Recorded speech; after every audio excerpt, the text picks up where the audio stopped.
Good evening, everyone. I'm Brian Sterling. And I'm Susan Shaw. Off the top tonight at 11 o'clock, President Trump gives his third State of the Union address. It comes at a high-profile time in U.S. politics, sandwiched in between yesterday's caucus in Iowa and tomorrow's impeachment vote in the Senate. As he wrapped his speech, Governor Gretchen Whitmer represented the Democrats tonight, delivering a response. And political reporter Rick Alvin will have more from the governor in just a moment. But our team coverage begins in Washington tonight with Alice Barr. Madam Speaker, the President of the United States. President Trump stepping into history as just the second American president to deliver a State of the Union address to Congress while under the cloud of an impeachment trial.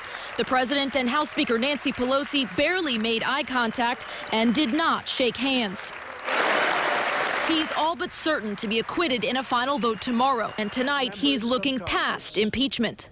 The state of our union is stronger than ever before.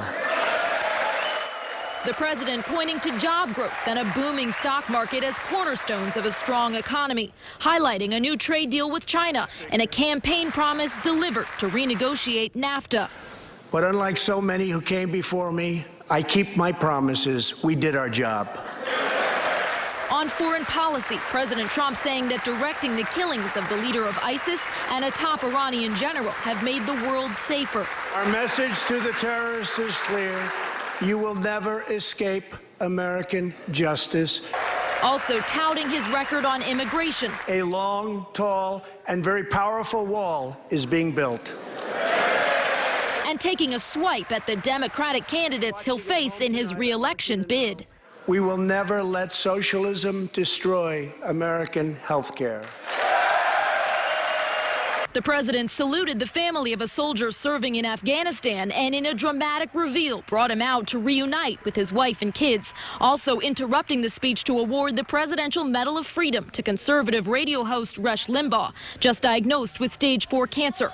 A polarizing moment in a visibly divided room that at times took on the feel of a campaign rally for Republicans and a protest for Democrats. The address that started with the president and Speaker Pelosi not shaking hands ended with the speaker tearing up his speech. Alice Barr, NBC News, Washington.